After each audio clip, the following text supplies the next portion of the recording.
Went to the gym again. That's like 2 times. I actually did work out in between there on a Saturday, which it's hard to record footage when there's like a million people at the gym. Currently sitting outside 24-hour fitness, which closes at midnight now, so it's 20-hour fitness. And went heavy on the lower body today. Usual warm up, get on the elliptical or the bike for 5 minutes. I did the elliptical today. Got on a foam roller, activated those muscles, put some pressure on them, and then it was to the weights immediately. Prone leg curls was available today, so I got to lay on my gut and curl, get the hamstrings nice and loose. Again, if you're trying to mimic my workouts or take any advice from me, don't go super heavy on the leg curls. I think I just went 50 pounds of resistance or whatever those plates equal up to. Curled it 20 times, take a 60-second rest, another 20 leg curls, just to get the blood flowing, get those muscles activated, and get ready for what's about to come, because it is leg day. And I looked at my gym calendar. I don't think I've worked legs this year. I know I took most of January off, and I've really only worked out like 6 times in February. So it's been a Kristaps Porzingis leg year so far. So I needed to get some leg girth going on. So today, and then to get my girth going, I hit the abductors and adductors. My buddy Jeff Briggs knows exactly what I'm talking about. Some people think these machines are just for women. They're absolutely for every gender, not just men, not just women, not just the other genders. Anyone can do this.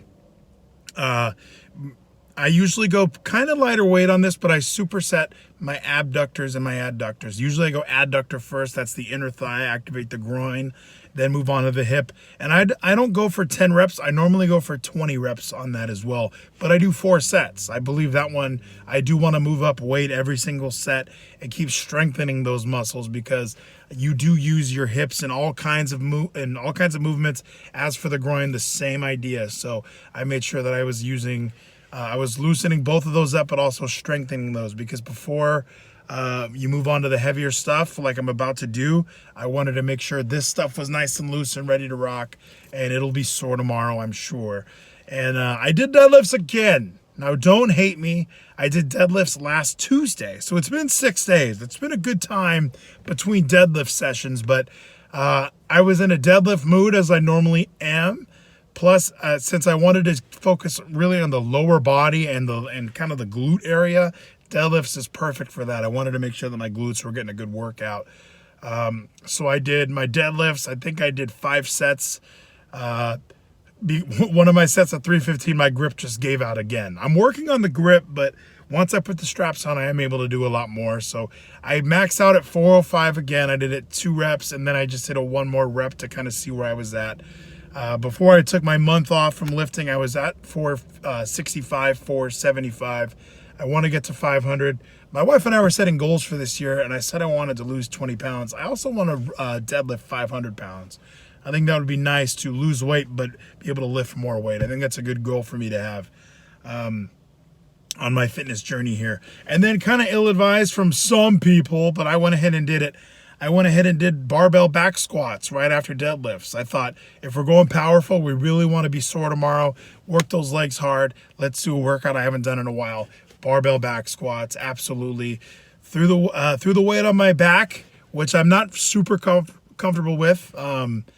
It's easily my worst lift. Like, if I was in a powerlifting competition, I would really focus on this lift just to get a decent number, because I remember listening to, I think Mark Bell or another power lifter, but he had said, he can bench as much as he squats. And he's not sure why. That's just the way he's always been. And I'm the same way, where I was maxing out benching at 335, 355. And I don't think I may have squatted 405 once in my life, but that I'm nowhere near that. Today I got to 275 and I hit it a few times, but nothing too spectacular. I did go kind of a 5-rep maximum on this, because I haven't done the workout in so long.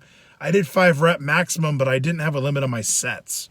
So I think I did 7 sets total, and I never did more than 5 reps. It really was just getting my body used to that movement. And since I look at back squatting as more of a power lift, I don't really go for reps when I'm doing that movement. I'm okay doing, I think I did 3 sets of 135 at 5 reps each just to start the workout. And that really does well for me. So moving on after squats, everyone started looking at me because I did the Kevin Scampoli's, aka the hip thrust. It is a little awkward when you're doing it. You're like a man doing it. And plus I'm wearing, as you can see in the video, I'm not wearing the most flattering white shirt. I just that was my undershirt that I wore to work today. So I just thought, I'll just keep it on. It'll be fine. Rocked the white shirt. Doesn't look flattering in the video, but hopefully in a year from now I can look back at this video and go, wow, progress. So moved on to the hip thrust. Interesting movement. I really just started getting into that recently. When I was working out at a different gym, they had the machine where you can kind of put the weight belt on, and it was like a leverage version of the hip thrust. This is just barbell. This is the way they would have done it in ancient Rome. So I went ahead and did some hip thrust. And then I was already kind of burnt. I was like, that might be it for leg day. It has been a full leg day already. What else am I going to do? And I got to hit my calves. So I moved on to the standing calf raise machine at this 24-hour fitness is great. I like to use the standing raise more than the seated. I don't feel like I get the same burn when I'm on a seated calf raise, so I tend to lean for the standing. However, I do both. They both work different parts of the calf, I feel, and you're getting a different burn. So I usually go for about 15 reps on the standing calf raise. Today, not working. I did 180 pounds, and I think I got it 10 reps, and I thought, you know what, that's okay. I don't need my Achilles to give out on me right now at this point in my life. So after that, I went up and just stretched. I'm going to be sore tomorrow. I wanted to make sure that I decompressed my spine. I wanted to make sure that I got my hamstrings nice and loose, stretch the quadriceps.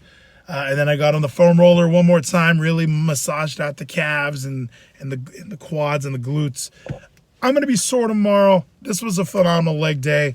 I can't wait to see what tomorrow has in store for me. I'm going to be sore as all get out. But in the words of Ryback, I don't believe in taking days off. I want to work out sore. I know that a lot of people say, when you're sore, take a rest day.